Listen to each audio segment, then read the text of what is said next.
सुनने के लिए, इसके लिए मैं बहुत आभारी हूँ। भाइयों, आपका भी स्वागत। आप सबने मारो घणो राम राम सा। आपरी वीर प्रसुता भूमि में ने नमन। अठे महाराणा प्रताप रा शौर्य, मीराबाई री भक्ति, पन्ना धाय रो त्याग और रानी पद्मिनी रा बलिदान री गाथा लिखी है। आप सगला चित्तौड़गढ़ रा निवासियां ने जय राम जी री करू हूं। सावलिया जी धाम और सभी देवी देवताओं को प्रणाम करती हूं। ये वीरों की धरती है। गर्व है इस धरती में आपको? जोर से बोलो। गर्व है अपनी धरती में, गर्व है अपने प्रदेश में, गर्व है अपने देश में। मुझे भी बहुत गर्व है। इसीलिए मेरी ध्यान से बातें सुनना। आपके काम की बात करने आई हूँ, चुनाव की बात नहीं, आपके काम की बात करने आई हूँ। तो एकदम ध्यान से सुनो। आपसे कुछ चाहती हूँ मैं, बाद में आपको पता चलेगा। देखिए, ये महाराणा प्रताप जी की धरती है। उनके साथ गाड़िया लोहारों ने एक शपथ ली थी कि जब तक चित्तौड़गढ़ आजाद नहीं होगा तब तक किले में प्रवेश नहीं करेंगे। मालूम है आपको ये कहानी? तो प्रवेश कब किया इन्होंने, कौन बताएगा? पंडित जवाहरलाल नेहरू ने माणिकलाल वर्मा जी के साथ किले में इनके साथ प्रवेश किया जब भारत आजाद हुआ तब। तो ये जो आपकी परंपराएं हैं, किसी ने शपथ लिया कि किले में कभी नहीं जाएंगे, एक पूरे कौम ने, जब तक आजादी नहीं होगी। महाराणा प्रताप जैसी शख्सियत जो लड़े अपने देश के लिए, अपने प्रदेश के लिए। आपके पूर्वजों ने आजादी की लड़ाई लड़ी, हमारे पूर्वजों ने आजादी की लड़ाई लड़ी। किस लिए लड़ी, कौन बताएगा? किस लिए लड़ी? अपने लिए लड़ी, देशवासियों के लिए लड़ी, देशवासियों की आजादी के लिए लड़ी। गांधी जी क्या कहते थे? गांधी जी कहते थे कि तब तक ये देश पूरी तरह से आजाद नहीं होगा जब तक ग्राम स्वराज नहीं होगा। ग्राम स्वराज का मतलब है जब तक गांव मजबूत नहीं होगा, जब तक गांव सशक्त नहीं होगा, जब तक एक एक देशवासी को सशक्त नहीं करेंगे, गांव से लेकर शहर तक हर जगह सबको आज़ादी में का एहसास होना चाहिए और सब सशक्त होने चाहिए। तो देखिए, बहुत साल गुजर गए।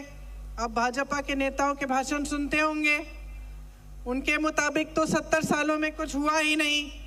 ये अलग बात है कि सब पढ़े लिखे हैं। कहाँ पढ़े हैं भाई? किन्होंने पाठशालाएं बनाई, किन्होंने कॉलेज बनाए जिनमें ये पढ़े, किन्होंने इनकी डिग्रियां दी, जहाँ जहाँ इन्होंने रोजगार किया, वो कंपनियां किसने बनाई? 70 सालों से हम आज़ाद हैं। सही बात? 70 सालों से हम आज़ाद हैं और इन 70 सालों में हमारी राजनीति आस्ते आस्ते बदलती जा रही है। आप सबको मालूम है कि आज जो देश में परिस्थितियां हैं, जो देश में राजनीति स्थापित हुई है, वो किस तरह की राजनीति है? आप ही कह रहे हैं, धर्म पे आधारित राजनीति कर रही है भाजपा। तो ये धर्म के आधारित राजनीति होती क्या है? क्योंकि देखो, धार्मिक तो हम सब हैं, आप हो, मैं हूं, सब है ना, मेरी बहनें, आप सब धार्मिक हैं, सब पूजा करती हैं। और आप सब नहीं तो जितने भी धर्म हैं हमारे देश में, उनके जितने भी वो मानने वाले लोग हैं, वो सब धार्मिक हैं। हम हिंदुस्तानी हैं, हम सब धार्मिक हैं, चाहे हिंदू हो, मुसलमान हो, जैन हो, बौद्ध हो, दिल में धर्म है और सबकी आस्था है और सब उस आस्था को दिल में मानते हैं और अपने बच्चों को सिखाते हैं। कोई ऐसा धर्म है जो आपको सिखाता है कि एक दूसरों को मार काटो? कोई धर्म नहीं है ना, कोई ऐसा धर्म नहीं है। चाहे कोई भी धर्म हो, वो आपको सिर्फ अच्छी बातें सिखाएगा, वो सिखाएगा कि सबका आदर करो, मान सम्मान करो, सबसे प्रेम से बात करो, किसी को सहायता की ज़रूरत है उसकी सहायता करो, यही सिखाता है धर्म। तो ये धर्म पे आधारित राजनीति क्या है, कैसे उभरी और आज कैसे पूरे देश में चल रही है, इसके बारे में सोचने की बहुत आपको ज़रूरत है। बहुत महत्वपूर्ण बात है ये, क्योंकि देखिए मेरी समझ में ये ऐसी राजनीति है जो आपका ध्यान भटकाना चाहती है। क्यों? क्योंकि सब जानते हैं कि आप सब धार्मिक हैं, सब जानते हैं कि जब धर्म की बात करेंगे तो आपके जज्बात उभरेंगे। सब जानते हैं, बहनें आपके घर कोई आए बड़ी धार्मिक बात करे और फिर बोले कि मुझे वोट दे दो, तो आपको बुरा लगेगा ना कि भाई धार्मिक इंसान है, अच्छी अच्छी बातें करके आया गया है, उसको तो वोट देना चाहिए, आपको ऐसा लगता है ना। लेकिन सोचो वो इंसान आपके पास धर्म की बात चुनाव के समय क्यों कर रहा है? आपके पास आकर आपसे कुछ चाहता है। और आप समझिए कि ये जो राजनीति आपने पूरे देश में लागू होने दी है, ये आप ही का इस्तेमाल कर रही है। ये धर्म की बातें, जाति की बातें चुनाव के समय जो उठाते हैं, वो चाहते हैं कि अपना स्वार्थ आपसे साधें। अगर आप इस बात को आज नहीं समझेंगे तो 5 साल और भुगत लो, 5 साल भुगत लो। अगर आप इस बात को ठीक तरह से समझ लेंगे और आप नेताओं से, राजनीतिक दलों से जवाबदेही मांगेंगे, आप विकास मांगेंगे, आपकी समस्याओं का हल मांगेंगे, तो आप भटक नहीं सकते। मैं इसलिए ये बात कह रही हूं क्योंकि 2 दिन पहले मैं मध्य प्रदेश में थी। मध्य प्रदेश में भाजपा की सरकार है। कितने सालों से चल रही है बहनों और भाइयों? 18 सालों से। 18 सालों से बार बार भाजपा को वोट दिया जा रहा है। जब मैं किसी के घर जाती हूँ, पूछती हूँ कि भाई क्यों दे रहे हो वोट? तुम्हारे घर में बिजली नहीं है, पानी नहीं है, सड़क की मरम्मत नहीं की, बेरोजगार बच्चे बैठे हुए हैं, पढ़ाई लिखाई करा दी, फीस भरा दी, मेहनत कर ली, लेकिन नौकरी नहीं मिल रही है, तो क्यों बार बार वोट दे रहे हो? तो जवाब ये मिलता है कि दीदी धर्म के आधार पर। तो धर्म के आधार पर जब वोट दे रहे हो तो नेता क्या सोच रहा है? चालाक होता है, सुन लो,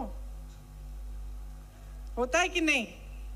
मंच पे खड़े होके कह रही हूं, किसी भी नेता को इतनी छूट दे दो कि वो आलसी बन जाए, उसकी जवाबदेही हटा दो, उसको पता चल जाए कि भाई मैं इधर उधर की बातें करूंगा, धर्म की बात कर लूंगा, जाति की बात कर लूंगा, कुछ और बोल दूंगा, ध्यान भटका दूंगा, मुझे वोट मिल जाएगा, तो काम क्यों करेगा? काम क्यों करेगा बहनों और भाइयों? आपने आदत जो बिगाड़ दी है। अब जब आप खुद ही कह रहे हो, जब मैं किसी के घर जाती हूँ, वो महिला खुद ही मुझे कह रही है कि भाई मैं काम तो कुछ हुआ नहीं, लेकिन वोट मैं धर्म के आधार पे दूंगी, तो आदत बिगाड़ने वाले तो आप हो गए ना। इस बार मत बिगाड़ना। ये जो आपकी जो परंपरा है ना, कि मैंने सुना है कि भाई राजस्थान में एक बार ये सरकार, एक बार वो सरकार, एक तरह से ठीक है, समझ में आती है परंपरा, लेकिन इस बार परंपरा को पलटो, नहीं तो जो मध्य प्रदेश में 18 सालों से चल रहा है वो यहां हो जाएगा। और मैं आपको बताना चाहती हूँ कि क्या चल रहा है। सुनिए, मैं गहलोत जी से हेलीकॉप्टर में पूछ रही थी कि गहलोत जी, आपके राज्य में कितने रोजगार दिलवाए आपने? तो उनके साथी थे, उन्होंने कहा 3 लाख। गहलोत जी ने मुझे कहा देखो 2 लाख तो हमने दिलवाए हैं और जो 1 लाख और है वो दिलवाने के प्रोसेस में है। तो ठीक है, 2 लाख मानते हैं। अब कोई मुझे बता सकता है कि मध्य प्रदेश में भाजपा की सरकार ने 3.5 सालों में कितने रोजगार दिलवाए होंगे?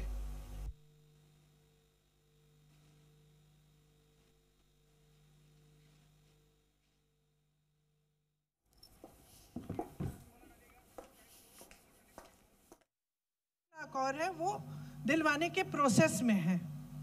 तो ठीक है, 2 लाख मानते हैं। अब कोई मुझे बता सकता है कि मध्य प्रदेश में भाजपा की सरकार ने 3.5 सालों में कितने रोजगार दिलवाए होंगे?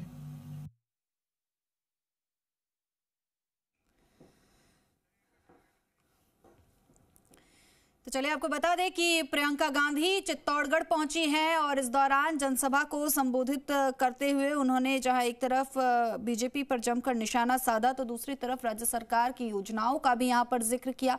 उससे पहले मुख्यमंत्री अशोक गहलोत ने अपने संबोधन में जो है कांग्रेस को जिताने की अपील यहां पर की और ऐसे में आज सब जगह हम बनवा रहे हैं और मजबूत कर रहे हैं, तो रोजगार में आप आगे, शिक्षा में आप आगे, महंगाई को देखते हैं। भाजपा के प्रदेशों में सिलेंडर का दाम कब होता है कम? जब चुनाव आता है, तब तक 1200-1400 तक ऊपर चढ़ गया, किसी ने कुछ नहीं कहा। चुनाव आने लगा, अचानक गिरा दिया 400-500। आपको सिलेंडर कितने में मिलता है? 500 में मिलता है।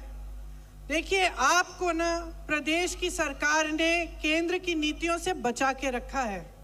आपने कभी इस देश के इतिहास में ऐसी बात सुनी है कि महंगाई राहत कैंप लगा रही है प्रदेश सरकार और महंगाई बढ़ा रही है केंद्र की सरकार? कभी सुनी है ये बात? कभी ये नौबत आई है कि प्रदेश की सरकार को महंगाई राहत कैंप लगवाना पड़ रहा है?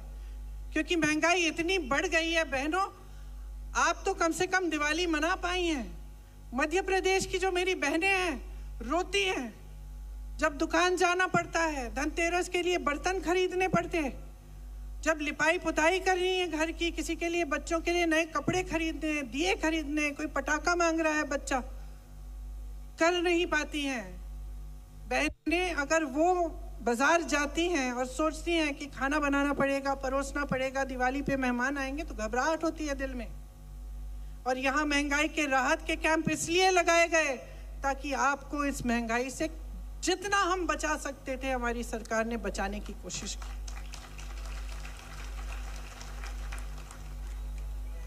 आपको स्वास्थ्य बीमा मिलता है, ठीक है। पिछली बार मैं यहाँ आई थी तो मैं 2 जनों से मिली थी। एक का हार्ट का ऑपरेशन हुआ, उसने हाथ जोड़ के गहलोत जी को धन्यवाद दिया, बोला कि मुझको एक भी पैसा देना नहीं पड़ा। 25 लाख तक आपको आपका इलाज मुफ्त मिलता है। वहां मध्य प्रदेश में देखिए, जहां भाजपा की सरकार है, हर स्तर पर जो स्वास्थ्य सुविधाएं हैं उसमें हर स्तर पर खाली पद हैं। खाली पद हैं, ये नहीं है कि नौजवान नहीं है जो पढ़े लिखे हैं, उन पदों को भरा ही नहीं जा रहा है। तो जहां जहां ये लोग आपके लिए काम कर सकते थे उन्होंने किया नहीं। जहां इनके प्रदेश हैं वहां सबसे ज्यादा महंगाई, सबसे ज्यादा परेशानी, किसान भी परेशान है। वहां तो खाद की भी किल्लत है। खाद के लिए जब लाइन में खड़े होते हैं वहां पे, तो किसान से बोला जाता है कि भाई पहले अपना कर्ज चुकाओ, बैंक में जाओ, कर्ज चुकाओ, तभी खाद मिलेगा। नई चीज ये कि मोदी जी ने अपना स्टिकर चिपका दिया, उस पर अपनी फोटो उस पर चिपका दी, तो चुनाव आयोग ने बोला मध्य प्रदेश में अभी खाद का वितरण बंद करिए। बेचारा किसान रो रहा है, त्रस्त है, सीजन निकले जा रहा है, उसको खाद नहीं मिल रही है। क्योंकि इतने अक्लमंद है भाजपा के नेता कि चुनाव के समय खाद पर भी अपनी फोटो लगाना चाहते हैं।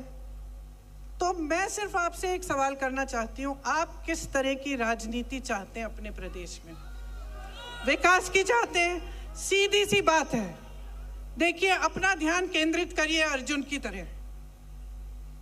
जब अर्जुन को तीर मारनी थी, मछली की आंख से उनका ध्यान हटा नहीं।